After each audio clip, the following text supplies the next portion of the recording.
Yeah, said I gotta do better. Yeah, that's the motto. A gift and a curse, my foot in the pedal, I never let up. I dropped the L, now it's Toro. Dubs come in first like it's Whack-A-Mole. I'ma tell them all, yeah. Can't come in last, no. Come in first, I ain't no slowpoke. Oh, it's Toro. I said, oh, it's Toro. I said, oh, it's Toro. I dropped the L and it's Dubs, I ain't no before.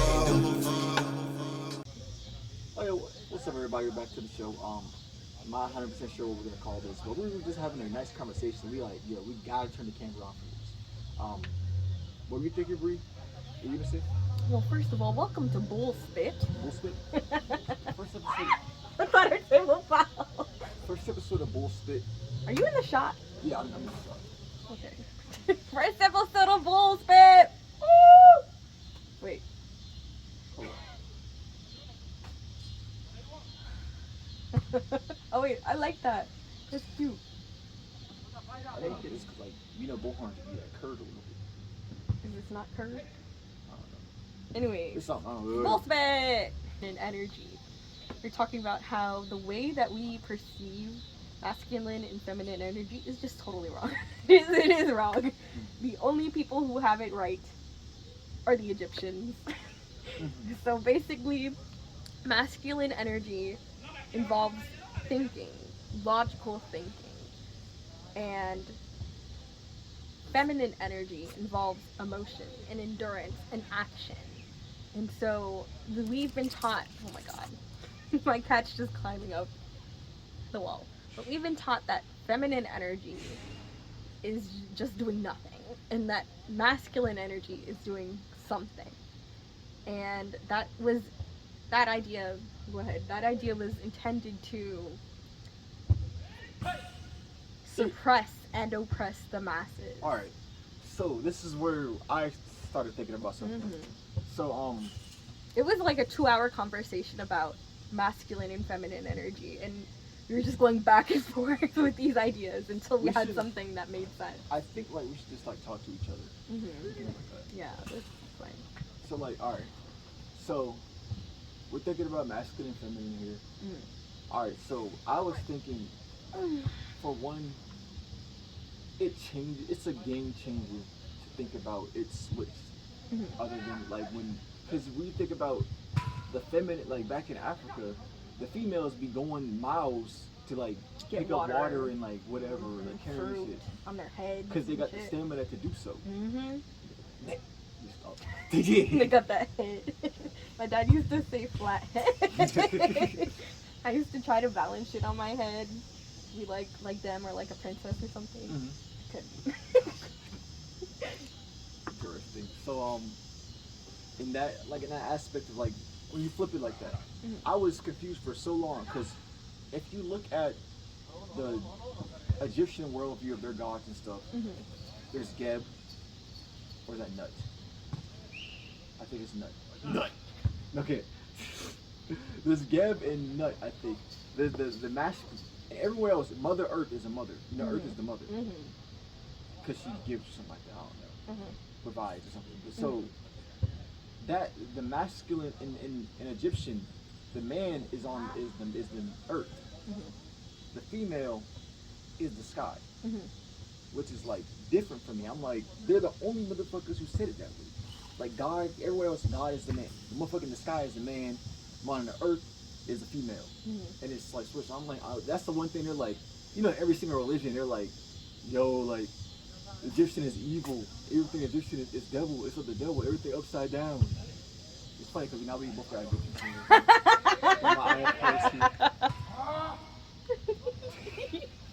I like that you got that necklace now. I got it today, So as a gift for myself. And actually, actually, it's so interesting. So it's interesting that you said it might be that they chose Mother Earth because she's giving life, but giving is feminine. We agreed on that. And so gift giving, that's why, like, men are so uncomfortable with receiving gifts, because receiving is masculine, but, like, they see that something's being given and that's a feminine thing. You see what I'm saying? and they don't want to partake in that feminine action at all. They're like, no, I don't want to. I want to be masculine. Interesting. I think We'll touch that's on- like why you don't see too many men these days doing like real nice shit for their girls, because gift giving is feminine. Finding a nice ring for your wife, taking her out on dates, it's a feminine action that we've been taught is masculine, but they're not doing that. And why are men not doing that? Because they've been fed this, for lack of a better word, this incorrect masculinity. Not even toxic, just wrong. It's wrong. I want to touch on like masculine. I want to go back over masculine and feminine. 'Cause I want to talk to you about that again. But I'll go into my theory. There's a lot of, if you're into the spiritual communities, there's a lot of things that people might not want to talk about. But I'm just gonna put on the table a lot of things I've heard from a lot of people talking about things. I'm not gonna say any names as well, but you can look it up as well if you want to. But the theory is that one of the theories, and it's a conglomerate of theories, is that people, for one, melanated beings, people with darker skin, they were here on the earth first. After life started in Africa, and then later on, there was lighter skinned beings that were created, and then they had to learn from melanated beings. And think about how a game of telephone, the people who get it last are not going to be saying the same thing as the people who got it first. And then think about if, let's say, these lighter skinned beings came along, would you want them to be as powerful as you? I mean, Would you? So would you tell them the correct information? I mean, if they're coming off like, I'd want to. If I'm being honest, I'm the type of person that's I want them to be like. Yeah, I'm not that makes insecure, so I want to be like, yo, I want us to be great together. Oh shit, this is a different type of person. Like, this is crazy. Like, maybe we could be cool together. Like, you know what I'm saying? But I mean, I don't know if that's what everyone's thinking. What were you gonna say about that? But continue with your idea with the what you had just said that prompted this video. So like, whenever.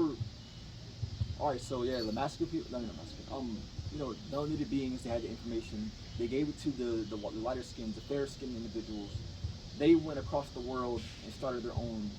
Well, mostly like in the Caucasus Mountains. You know where Europe is and all that stuff like that too. So Greece. There's a lot of information about how the Greeks came to Egypt and they were passing information back and forth because they were like, yo, we both got our own gods, we both got our own spiritual and mathematical information that we could just, you know, bring together and conglomerate and conversate about. And the interesting thing is like, they had, you know, Egyptian, like I said, it was switched. The white people, the Greeks, they had their switch as well. The opposite way, the way we think this is even now, as masculine being doing the guide like up in the sky, and the feminine being the Mother Earth, or you know, those types of beings. And like that whole the gender roles and all that stuff too. And that makes me think, because another theory is that like, you know, like we always talk about how the world's always been like systematically messed up for a lot of different species, or different groups of people to be put down. For example, females and melanated beings, and you know, animals, stuff like that.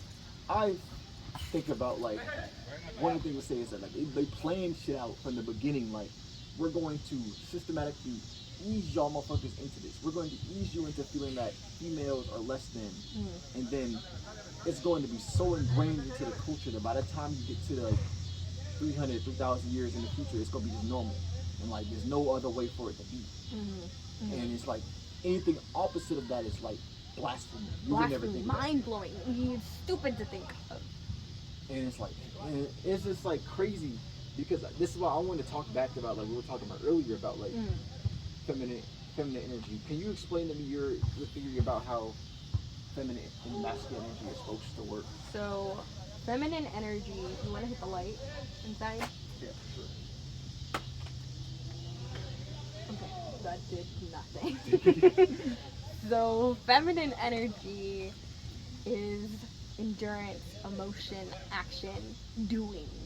Masculine energy is logical, sitting back and thinking, which doesn't mean that those aren't equivocal in the process of getting something done. You need both in order to do anything. right? In order to get up in the morning, you need the endurance to get up and also the reason, right? So, what was your question again? Is that Like explain, yeah, you're basically like explaining how that works and everything. Like talk about like birth and stuff like that, because that's what really I was so hung up on, like, yo, like how is feminine. I was just confused about how giving birth a feminine aspect, or just or is it a mix, or what is it? So creating a new being is feminine and masculine. The act of bringing a new life into this world is solely feminine, or majorly feminine, because I like to think about it as a pH scale, as a scale. The same way you have acidic and basic, you have masculine and feminine. And I didn't mean to align masculine with acidic. And feminine and basic. Basically. But it's the same idea. It's just a continuum, right? In this continuum, on this continuum, giving birth is majorly feminine, leans more feminine. And I'm not saying it's just feminine, but it leans more feminine. And so, giving birth, think about that portal. The vagina is a portal where this life is being pushed through. That's not just by some happenstance, it's because feminine energy is action. There's a lot of emotion in the air when a baby is coming out.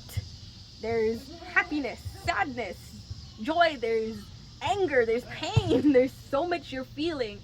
And the amount of endurance, the amount of pain that you have to withstand to give birth was put on woman because it's a feminine act, not masculine. Men don't have periods, men don't give birth. And that's not just for no reason. Like, oh god, the biology of a female has them having a period. Like she said, like it's just constant doing something. That's the stamina aspect. Even when you're not having your period, your vagina is still doing something. It's prepping to have a period or a baby. And so... Hello. I have a kitten on my shoulder. This is this video today. Okay, yeah. As you can see, it kind of ended a little bit abruptly. My phone just decided to like stop recording. I think I didn't have enough space on my phone or something. But I'm just gonna summarize kind of what we were trying to say. And can you like not crawl on my arm? I'll just hold you. All right, you're good. You're good. So basically, you know, there's the two feminine energy. You have your feminine energy and your masculine energy. Feminine is like more of the giving, the nurturing, the doing of the work. You know, when you think about, the good way to think about it is like how lions are. Like the female lions are the ones that do all the hunting. You bring it back to the masculine energy with the male lion. They go ahead and delegate that energy, delegate that food, because they're more biologically attuned with their, oh, shoot me out, I'll put you down. They're more biologically attuned. They're more biologically attuned with their masculine side, which is that logical thinking, that ability to delegate things. And I was thinking about, so I remember the names now. The earth in the Egyptian way of thinking is Geb, which is going to be the masculine, but I mean, it's nothing's absolute. There's a mix of them because he's part of his earth, which is fertile, which then creates.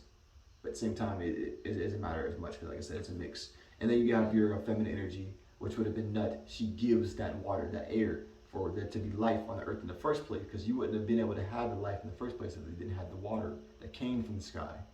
But basically, what I'm trying to say is that, like, I feel like this video helped you out into learning how to, you know, balance your energies and have a better understanding of what the energies mean in the first place, and not just the societal meaning, the cultural meaning that a lot of times causes a lot of imbalance. A good rule of thumb that we were thinking about is that, like, if you're too anxious, that means you have too much energy. You're fidgeting too much, and you're acting impulsively, so you're not able to, you know, be smooth and slow down. So it's either way, it's an imbalance of the energies. But I think about like having too much feminine energy and depression would be caused about not enough, not enough masculine energy, because masculine is, or too much masculine energy actually, because you're gonna be thinking, you're not in control of your thoughts anymore. You're thinking about things you don't want to be thinking about that are making you feel a certain type of way. And either way, you just need to bring that back into balance again. So just think, if you can think about it like that, that can help you when you're depressed. That means, okay, I need to do something. I need to slow my thoughts down. I need to meditate more. I need to be able to have more control over my mind and the body for feminine, and you know, it's like that. But hope you guys enjoyed the video. Yeah, if you guys next one, if you want me to elaborate on these things in a little bit more, I can do that in the next video. But let me know in the comment section if you want me to do so. Without further ado, heart of a bull, mind of a matador. We're out. We're out.